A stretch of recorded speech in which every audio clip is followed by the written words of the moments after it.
The sound of the final buzzer means it's hangover time.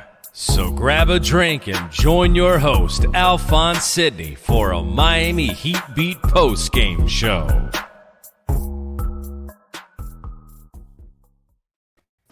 Heat win! Heat win! Beat the brakes off them sorry-ass, fraud-ass Hawks. I mean, that team, listen, I picked them to finish in like the top 4 or 5. I just didn't realize how soft and fraudulent these dudes were. They all soft as Trae Young's baby hair. Like, that is the most, like they came out in that fourth quarter, the third quarter, starting getting the ass whooped. Nate McMillan to call a timeout, like, come on, bruh. Like, come on, guys. Let's get this shit together. Immediately, Kevin Huerter does a Huerter, whatever his name is, does it up and down. The white guy with the red hair travels and boom, turnover. Like, it was the saddest thing. I've never seen a coach call a timeout that early in the third quarter and the team just give up after that. Like, the Heat went on like a 9-0 run after that. Anyway, I'm Alphonse Sidney, aka Alf954. Welcome into the Miami Heat Beat post-game show, Hangover Time. Take me out, Brass. If you are watching live on Twitch, thank you. We love you. Send those subscriptions, those bits. Donate subscriptions. Send some to Trae Young. Send some to John Collins, West Palm Beach native, because they tell us that every fucking time with the dogs. Yeah, for real. Did you guys know that, by the way? Wait, where is he from? Where's he West from? Palm Beach, apparently.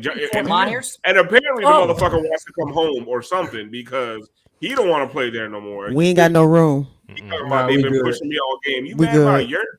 Can't get in with the hat, man. If you can't handle Yurt, we'll need you. No. Well, I mean, to be fair, Yurt, top 5 center in the NBA. But. Well, he also can't defend worth a damn. But and also, if you're watching the replay on YouTube, thank you very much. We love the YouTube viewers. Go ahead, hit that like button, subscribe to the channel, all that good stuff. But try to check us out live on Twitch. It's a better experience. Get in the chat as they roast Kenny. They call him Sid from Ice Age. It's just a really good time. Just come for the roasting of Kenny is the best part about the live Twitch shows. Now let's go ahead and find out what everybody's drinking. And also, I want to know your player of the game.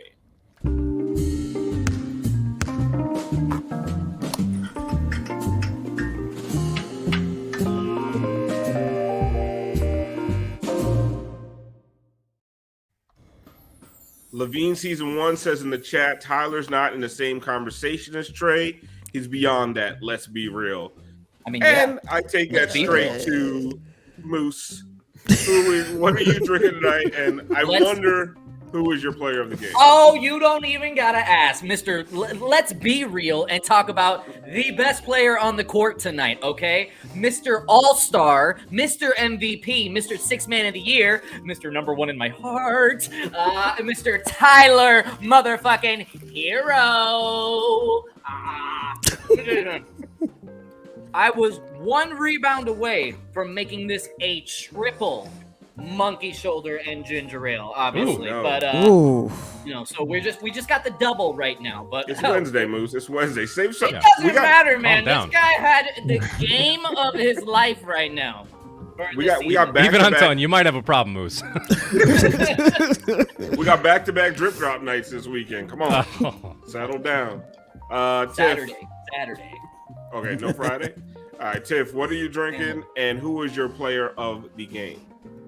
All right, so I got a little G&T in this solo. I'm going to go outside the box. I'm going to say my player of the game is Coach Spo. That's it. Right. Take me out, Brass. I feel like I don't need to explain. That doesn't need a lot of explanation. No, not at all. We were called that man making ham sandwiches out of eggs. So what? Yes. I get it though. That makes sense. Before the show, we were calling them. We were saying that's not even the Heat. It's the Heat cover band out here playing, beating the brakes off the Hawks and the Suns. Double E. The HEET Miami Heat. Go ahead, Brass. What are you drinking, and who is your player of the game? I am drinking a drink called Vanilla Punch. This is actually the first drink I've had since the last the last show we did. Oof. That was rough. We had Yeah. 3 nights off. That was well needed. So I know how this Heat team feels sometimes. So this is cognac. It's liqueur 43 and some lemon juice. And my player of the game, I'm gonna go with a player that truly hasn't let me down in my heart like all season. It's Caleb motherfucking Martin. Yes. This dude, he is the dude. He's like just get up and go all the time.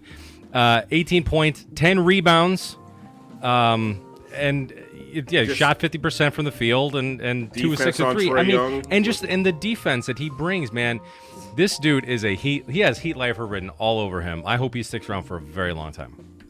Interestingly enough, we were talking about the Bobby Marks article with a trade every team is supposed to make or should make or he'd like to see them make. For the Heat, he said he didn't want to see a trade. Just convert Caleb's contract, which one of the funny things that we'll hopefully we don't talk about trades later. But if we do, I just don't understand some of the logic because we do have an open roster spot, but not really. That's Caleb's fucking spot. Like exactly. Caleb Martin is going into the playoffs on the 15-man roster. And to Brass's point, what's amazing, he plays like it's not even guaranteed yet, which it obviously is. Right. But he brings that hunger every minute. I thought it was interesting, and I was like, is Eric, is that hyperbole? He called him maybe the best two-way player ever. And it's like, I mean, I can't think of anybody else. See it. Yeah. What other two-way players have you seen that start in spots and plays every game and is this crucial to what they do?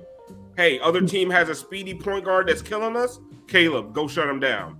That's not a two-way player. It's honestly, it's the best value I've seen the Heat get in a long time. Long time. Kenny, what are you drinking and who was your player of the game? So I got the rum and coke again. I'm sticking with that. Player of the game, everybody in the world knows where I'm going with this. It's Mr. 90 million ain't a fucking enough. Get out of my fucking pockets. It's Duncan Robinson. Now, he was missing in the fourth quarter. I will admit to that. But don't bring up like whatever his shooting numbers was. I'm on the show with Tiffany Meeks right now. Don't bring up no fucking numbers to me. Fuck them numbers. Duncan Robinson, pay him more. I don't care. Take it out of your salary because you a dumbass. Take me out, bro. Man, that's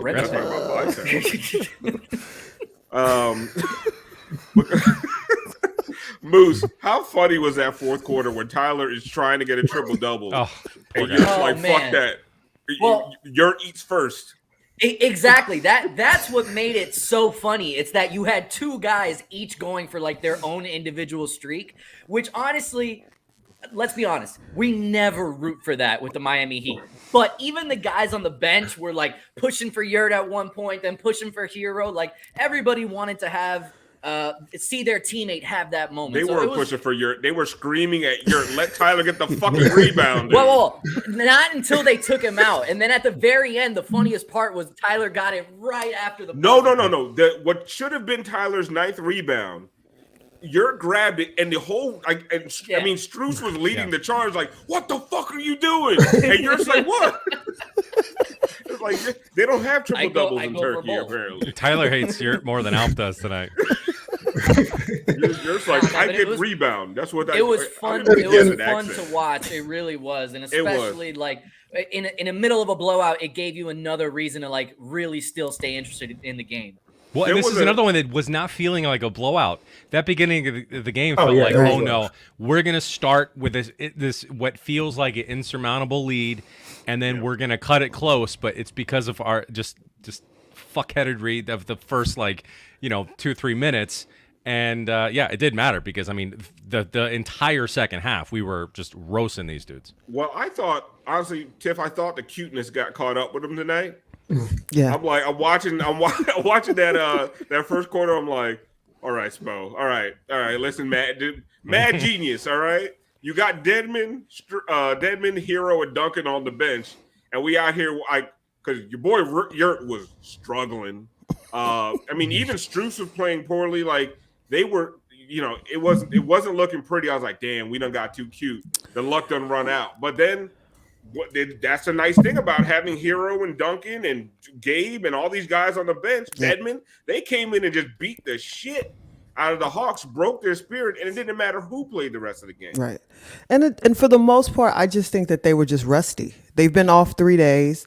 We don't know how much physical work they've actually gotten in. So it literally just looked like they were rusty. I think also like it's good for Yurt to like play against all these different types of people because like tonight they were just like bum rushing his ass in that first quarter. Yeah. I mean, the guards, the forwards, they were all just attacking him, physically pushing him off his spot. He couldn't catch the ball. He kept bringing the ball down low. I think he just was getting way too nervous and they forced him to kind of speed up his game because normally he plays kind of slow and methodical, but they were forcing him to have to speed up. I mean, honestly, he looked like trash in the first quarter, but then he started to figure some things out. But also, like the teammates got him in the right spots, got some lobs, got some easy layups and things like that.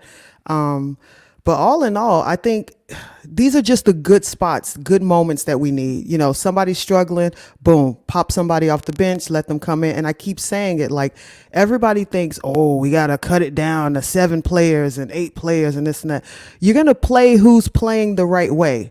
And as we saw tonight, Spo kept tinkering until he started to figure out, okay, these guys got it. Let's leave them in for a while and let them roll. So these are good moments. Yeah, Yurt looked like trash, but he finished, you know, he looked kind of good at the end, but boy, did he look like trash. it was rough, but you know, Kenny, it's like what Tiff is saying. Everyone's talking about bundle these guys up. We need to make a trade to like, for some reason, the Heat have too many quality players. I don't know what the point of it all is, but you looked at a night like tonight where Strus looked bad in the first quarter. Spo goes to the bench. He brings in Duncan Robinson. Duncan Robinson lights it up for the rest of the first half. Strus comes back in the third. I think he scored the first 8 points. Yep. Mm-hmm. I mean, like, it's nice to have options. I don't understand this whole consolidating rosters business. Yeah, I think people just apply. It's like one size fits all. So they apply certain things that apply for bad teams and they just throw them on the Heat. Like you got to trade a guy by the deadline before he leaves in free agency and you lose him. Like, yeah, no, bad teams do that because he's going to leave anyway. So you might as well get something at that time. Good teams, they maximize who they have. And so same thing with this consolidating the roster thing, pointless. Because for one, you can look back however many years, every championship has been won in maybe small part with some injury luck. And now you have this COVID situation. And so you need as many weapons as possible. And so, yeah, you can go ahead, you can consolidate the roster if you want to. And then the person you picked up in that trade is out in protocols in game 6 and you lose the series and you're out of the playoffs. You need as many weapons as possible. And so the Heat have that top to bottom, everybody's contributing. Leave this roster alone. Convert Caleb and let's go. Yeah, go ahead, Moose. I'm sorry. I was just going to say to back up Kenny, if there's any organization that knows the value of having a deep roster, it's the Miami Heat. 15 strong, okay? 2006. Brass, take me out. Well, if there's anyone that has a deep fan base, it's us because we love you and all of your support tonight. We got a lot of subs. Eric the Great 539 gave out 3 gift subs. Let's see. Heat fan Ralph resubscribed with Prime. Vane Hype gifted a 1-month Tier 1 sub to Trey Young. KYD Chan resubscribed for a month of Tier 1. Kerner Kid resubscribed with Prime. Kev Sizen gave out 1 community gift sub. Pretty sure it's season. Well, I mean, that's not how it's spelled, but that's fine. King Jock gave out 1 community gift sub, and Quez 312001 gave out 10 community gift subs. Thanks, guys. So thank you, to for all of your support. All of you subscribers. You gonna hit him, Moose? Yeah, for sure. Fuck it. It's what I'm here for, you know? So I gotta hit him one time with a drip drop. I don't have anything left in this cup, but I tried. If I don't do that, the checks don't clear. So yeah, listen, you have a quota. Let's go ahead and get to some clips. I'm trying to remember what order I told Brass. Now I feel bad again. Oh, let's go back to Dedmon because we haven't seen our boy Mr. Dedmon in a long time. The garage has been closed down due to COVID health and safety protocols. 3 of the mechanics got COVID. They had to shut it down for the holidays. But Dedmon is back, and Dedmon was out there doing the little things as always. So we got a couple of plays here. My favorite though, that old black man that work on everybody's car in the black neighborhood. You know, you need a little carburetor fix or something. You go to him, he be talking to you whole time with his just hanging off his lip. What you got there now? What you got a Plymouth? Yeah, bring that back around here about 4 o'clock. There ain't no goddamn problem. I'll put a carburetor on there for you. I used to work out the plant 15 goddamn years. I put a carburetor on there for you. Nigga, just bring me back a pair. Boy, you know what, boy? You look like your goddamn daddy. You don't look like you leave.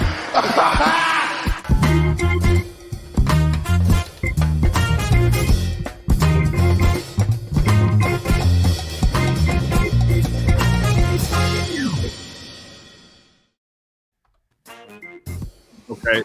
The first play, I don't remember what I said, but I know. Oh, this on offense, just like he normally does it, getting into the right position. He gets the Collins switch on him, gets there for the rebound, puts it right back up and in. Now, one of the things I'm not trying to shit on Yurt. Come on, man. This is one of the things that Yurt just does not do as well. Like the offensive rebounds are there, but putting it back up, high percentage around the rim, like Dedmon just puts that work in, man. And I missed him. I missed him so much. That's fair. That's all valuable. But you didn't have to fucking I'm sorry. And this is why he's not even there. I know. I'm sorry. Thank God. This is especially why I miss Dedmon this next play. Defensively, just being big. Yep. Get that shit out. Fuck out of here. You know what, that motherfucker? Love it. Shop's open, bitch. Go back to West Palm Beach with your bitch ass. See that again. You from Boynton?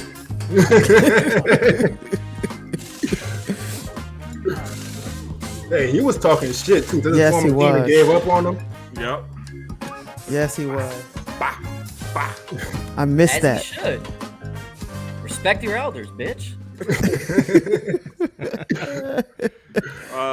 But yeah, man, it was nice to have Dedmon back tonight, and not just as a way to shit on Yurt, even though I'll take every advantage I can. But just the fact that you had another big out there, Tiff, when Yep. because how many times have Yurt's not playing that well, and you're looking around and you bringing in KZ or Chris Silva? My God, Man. holy Okay, shit! that's We fair. didn't have to, That's fair. Like, we didn't I'll have let to you see have Chris that. Silva. Right. Thank God. Well, I think I said in the chat in the first quarter, I was just like, oh God, we got no rim protection. Like they were just skating to the rim, literally, like we weren't even standing out there.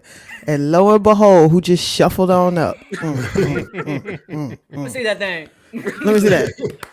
Put me in, young blood. Yeah.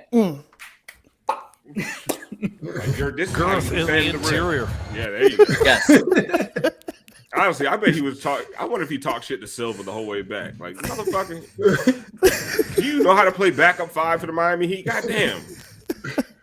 This supposed to be your job. I had to come back in on my day off. Shit. I was like, I wasn't supposed to play the Friday, motherfucker.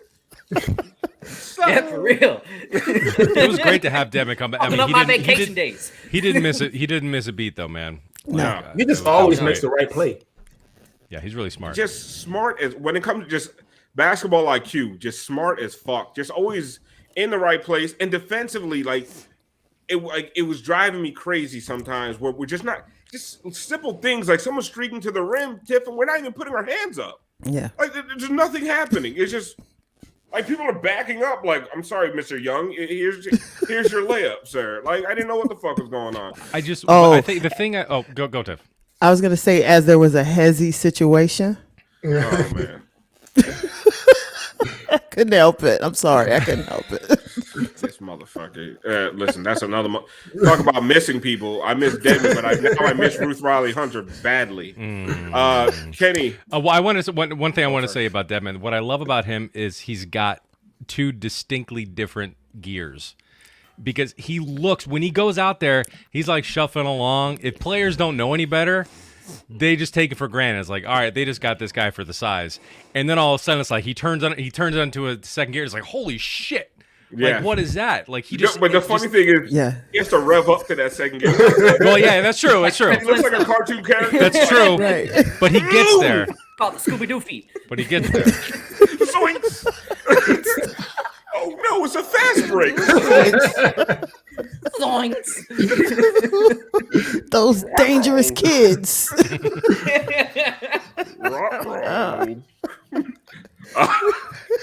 Kenny, one more thing I wanted to get to. PJ Tucker and Kyle Lowry played 28 minutes each today. After we're having 3 days off, right? One night off, and then they're playing a back-to-back this weekend. Like, how important for you was that? The fact that Tyler didn't – I don't think PJ played the entire fourth quarter either.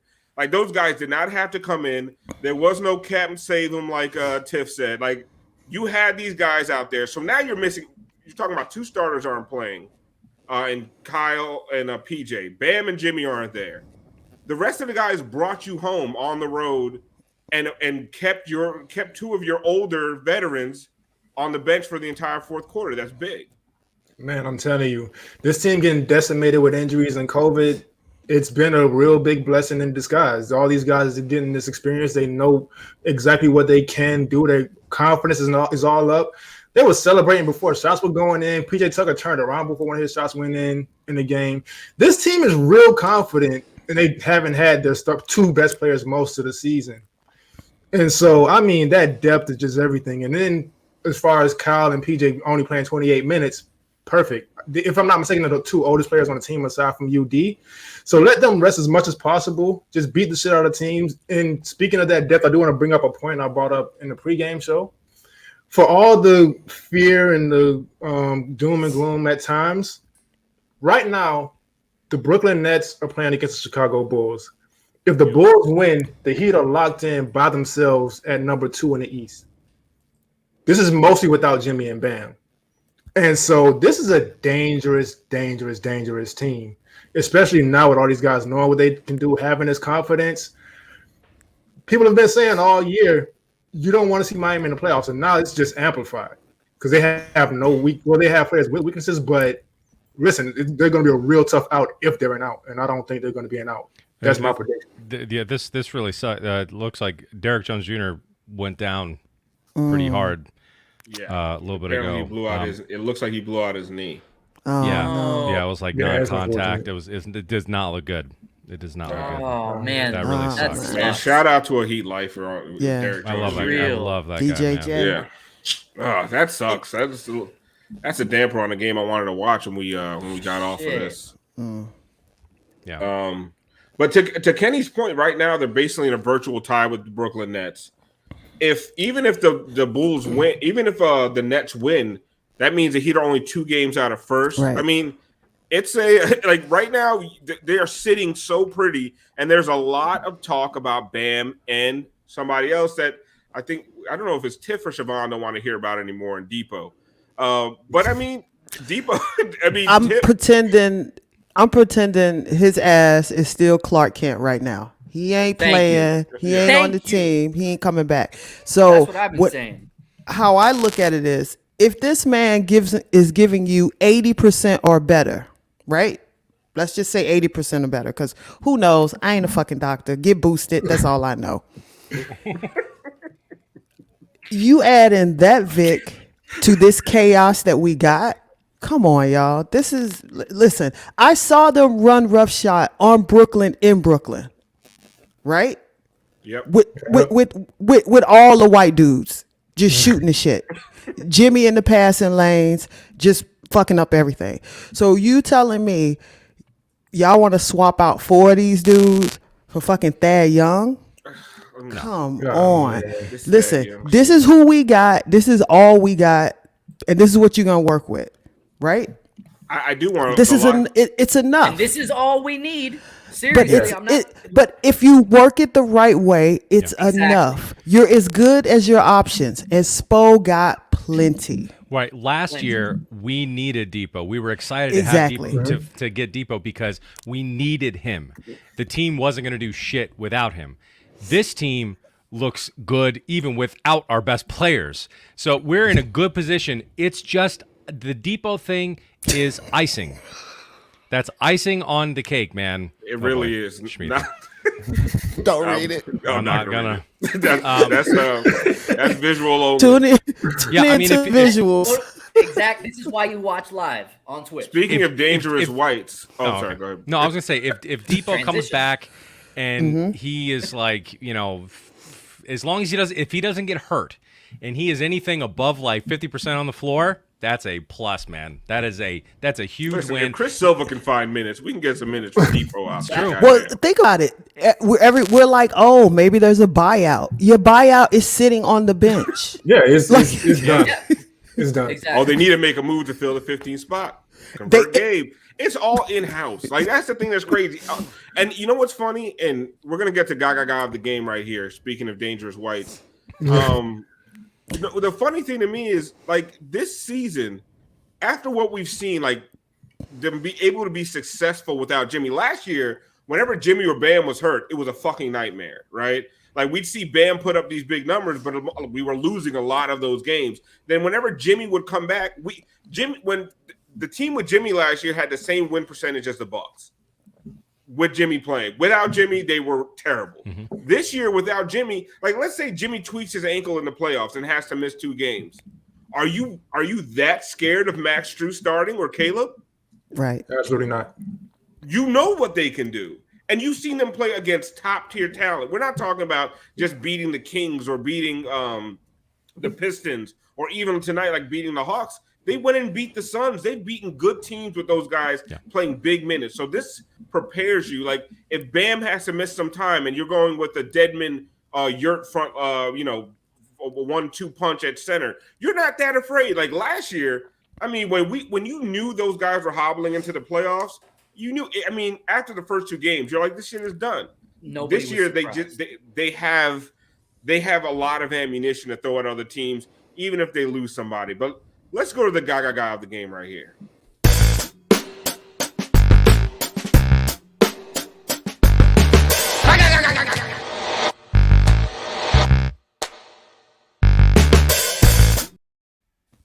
So I did not pick a dunk tonight because this shit was too nasty right here.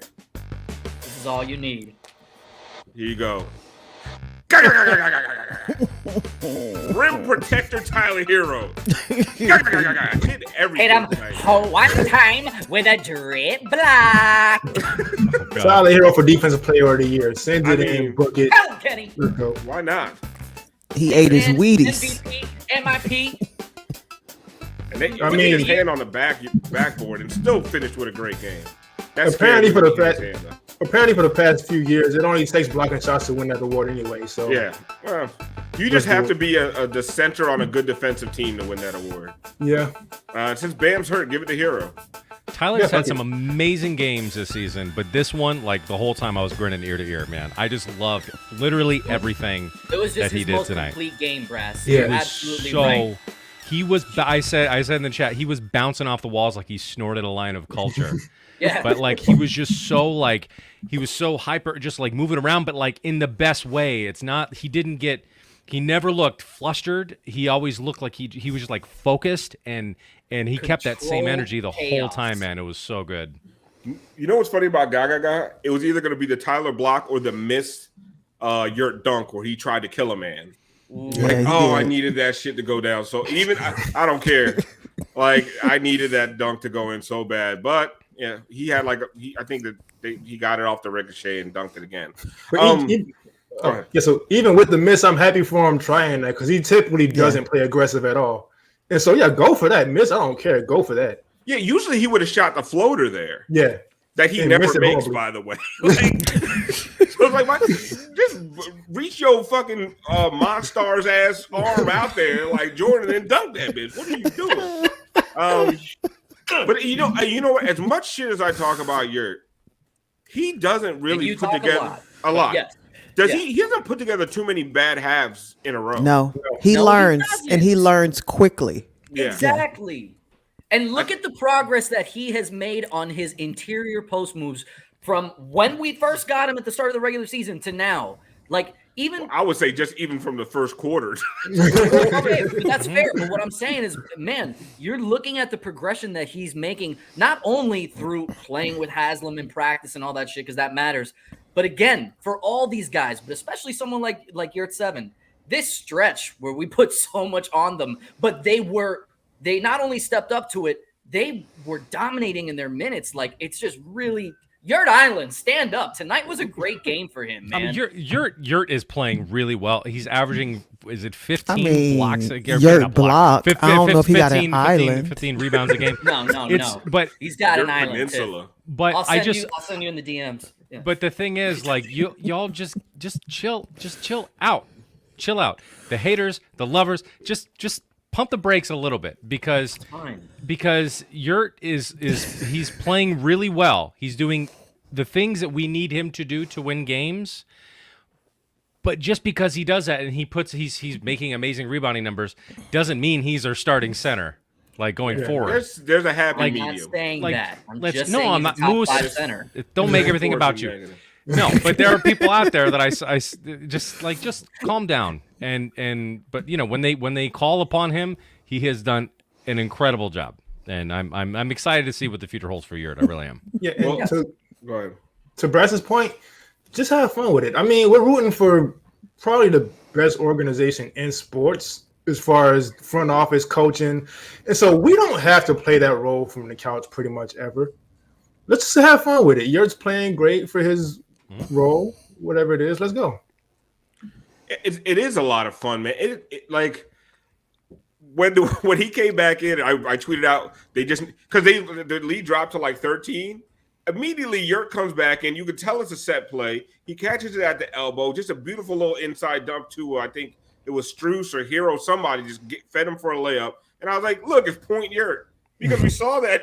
We saw that the other night. Like he's basically running. They're running the offense through Yurt, and like Carla Tiana pointed out in this game, it looked really bad when he ran the offense through Yurt, but that's because he is who he is. He's going to be inconsistent. But speaking of growth, that's from guess what we call growth. Did anybody watch Insecure? Insecure. Yeah, I just had to watch this last season. I was going to hit you with the phrasing, but Growth. Almost Brass. I was thinking Growth. about it. No, Yeah. growth. Okay. No, I Tyler. get it. Phrasing. Growth. Tyler, and this because we don't have Bond tonight, I was like, I got to hit him with that eye test. Got to show him Alf knows a little bit about analysis. Hit him. No, I can never. tired of PER, EFG, QBR, PDQ, and QVC? Wait, what? Well, ditch the calculators and spreadsheets and check out the only stat that truly matters. It's time for Alf's eye test.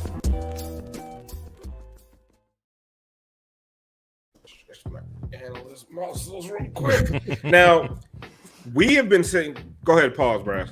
Yep. When it comes to Tyler, one of the things he's been playing excellent this year, right? But one of the things that even sometimes this season, especially in the last few games, he's been making really, really poor decisions, bad shot selection, and then especially when he gets trapped or blitzed, like he's been making some poor decisions leading to turnovers or also just leading to really, really bad shots. And they talked about it on the broadcast a little bit. They said Spo had a conversation with them. And I just noticed a few times tonight when they sent a double, they sent the second man, he made some really, really good decisions. So let it go, Brass.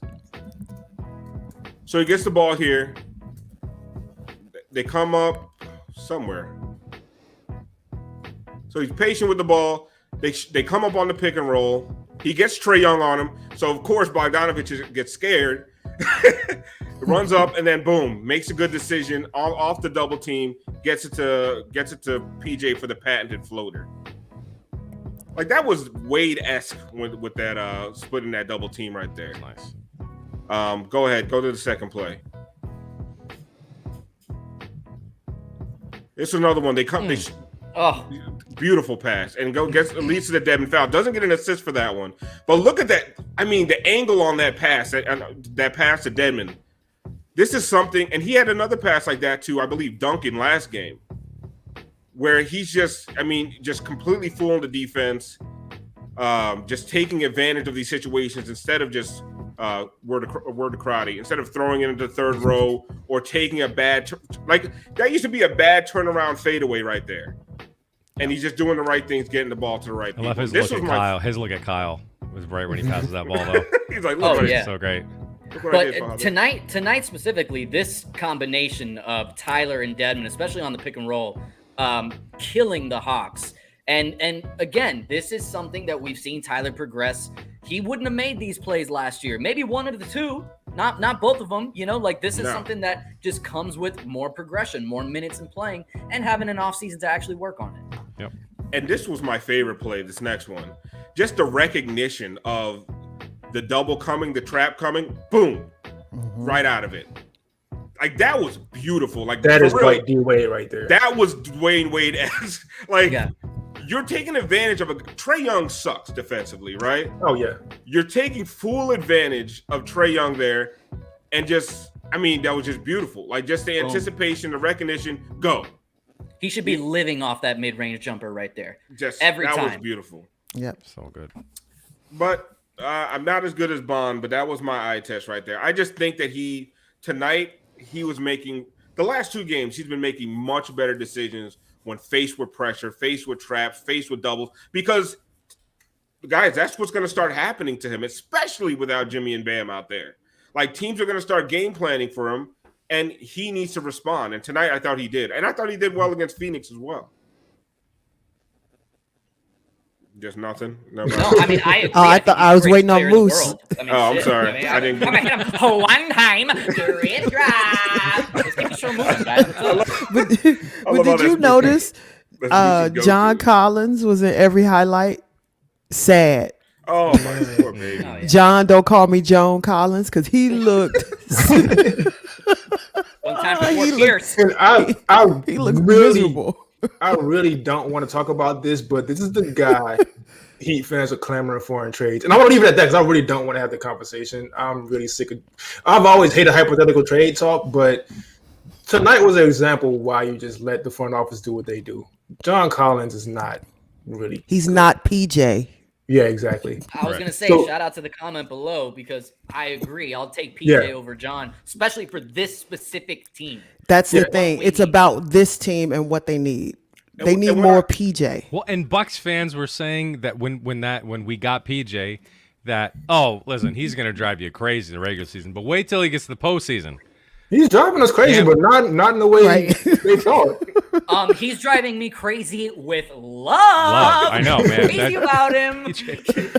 I wanted to see jazz hands there. Love. Hamilton. I've been watching a lot of High School Musical. It's not even that was very Jack from Will and Grace, so shout out to him. Yes. Shout out to Sean Hayes. We know you're not watching. Why not? Yeah, this is not his show. This is not his thing. But you know what the funny thing is? When I hear the trade talk, they'll say Duncan and Herro for Ingram. Because you got to get younger. I'm like, you just traded two of your youngest guys. Like, what do we need the four of the future? Like, you can't trade your young guys for the future. That doesn't make a lot of sense. And if you think that, Duncan and PJ is going to get something done, like, I don't know. When you guys put these trades out there and ask for trades, like, have an end game to it. Make it realistic. Like, Tyler and Duncan for Bradley Beal is not a real trade. You sound like fucking Lakers fans. And I do want to, because I didn't want to bring it up, but I do want to address that because I don't want to talk about it. But I'm not talking about actual trades. I just have to say something because I really appreciate the viewers. I appreciate people following me, interacting and stuff. But I've always had a very deep and maybe irrational hate for hypothetical transaction talk. No, like seriously, because I just want to watch the games and have fun. I'll do a little analysis here and there, but if a guy has a great game, the last thing I want to hear is about he raised his trade value, whatever. That's just not fun to me. It's too much math. It's just these trades almost never happen anyway. You can do that with the people across the street. That's fine. They put those shows out. That's their niche. You can take care of that with them. But me personally, I since my whole life, I've just always hated that. I just want to have fun watching the team in front of me. So y'all can do that, Kenny but came out the womb hating trades. like when the trade is finalized, then I'll get into the fit and all that stuff. Then it's fun, but just hypothetical stuff. There's no point already. The trades never happen. They never make any sense. Nobody understands salaries and contracts. Let's just let me, if anything, have fun with it. Matter of fact, send all your annoying trade stuff to @GNavas103. Oh yeah, he loves that stuff. I was just gonna say, if we were to actually listen to all these hypothetical trades and shit, and like we actually let the fans run the organization, just know that you would have traded away your only fucking all-star this year, because it is the year of the draft. We didn't do that on this show. I was trying to give you the out. Never. No, I know. I really want to see you just die out there on that one. But to Kenny's He's definitely point, going to throw up, isn't he? he is. He can only take so much of that. He's going to get a stomach pump tomorrow. But all of the Trey talk, we used to slander Knicks fans and Lakers fans for that kind of shit. What? And we at times were as bad as they are, and it's frustrating. Calm down, people. When do you think this started? Like, is it 2010? Is it the big three? Is it free agency, special, LeBron, picnic shirt, taking my talents to South Beach? Is that where it started, where the transactions, like Woj and Shams know shit all about basketball. Like, they have no idea what they're watching on a night-to-night basis, but they're the biggest reporters in the NBA because all they do is transaction. Like, I even have like Woj and Shams alerts, and like I realize all these motherfuckers do all day is just tell you who's getting signed where. Like, I don't even that's become bigger than the games, and it's like, when the fuck did that start? Was it 2010? Yes, it might have been. I think so, because I remember growing up, nobody cared about that shit. 100% for two reasons. In 2010, you had the LeBron James, the perennial, next Michael Jordan of his era, hitting free agency when social media is literally at its, precipice or peak. Like, Twitter was really, really hot at 2010, and I know a lot of Heat Twitter specifically. We got on social media because of the whole LeBron thing. I joined Twitter in the summer of 2010 specifically to get LeBron. Did. Well, Dwayne news. Like, I remember that summer I was clamoring for Amare and Joe Johnson. Thought that was the future. And I do want to say one more thing about. Don't listen to fans. I do want to say one more thing about the hypothetical trade stuff.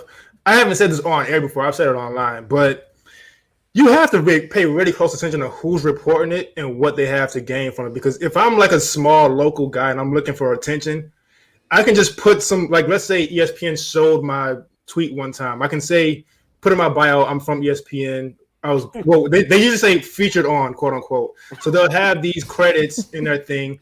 And if you want a little attention, you can go after Heat fans, Laker fans, Sixer fans, and Knicks fans, because we're all the loudest.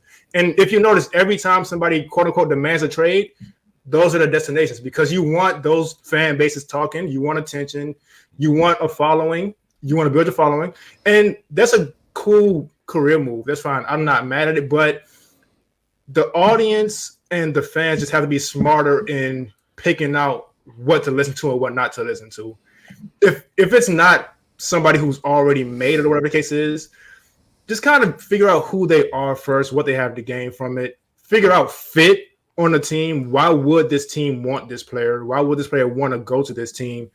Just kind of vet it yourself before you just go run to the trade machine and argue with people about whatever the case is. Because a lot of times these things are either made up from the person directly or made up from their source, because you have to throw somebody off sometimes so you don't mess up your relationship with the team.